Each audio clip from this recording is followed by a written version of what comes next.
ഭാരതന്മാരുടെ പോരാട്ടങ്ങൾ കൊണ്ട് നേടിയെടുത്ത അവകാശങ്ങൾ അപ്പാടെ അട്ടിമറിക്കപ്പെട്ടു പോകുന്ന ഒരു സാഹചര്യം. അതുകൊണ്ട് സമൂഹത്തിൽ ജാഗ്രതയോടെ നിലനിൽക്കേണ്ടത് അനിവാര്യമാണ്. ഈ പ്രക്ഷോഭങ്ങളും ഈ പ്രതിഷേധങ്ങളും ഈ സമൂഹത്തിൽ അലയടിച്ചു നിൽക്കണം. നമുക്കെതിരെ നിലപാട് സ്വീകരിക്കാൻ നിൽക്കുന്ന ഭരണാധികാരികളും ന്യായാധിപന്മാരും ഒരു സമ്മർദ്ദ ശക്തിയായി അടിസ്ഥാന ജനവിഭാഗത്തിൻ്റെ പ്രവർത്തനങ്ങളും പോരാട്ടങ്ങളും നിലനിൽക്കേണ്ടത് അനിവാര്യമാണ്.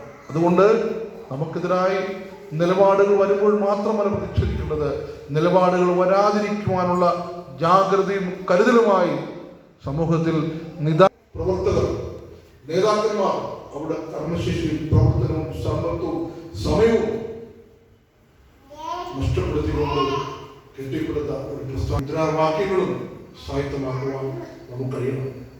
അനുശാസനം 1 വാർഷികം ഉദ്ഘാടനം ചെയ്തത് ഇതേ കാലം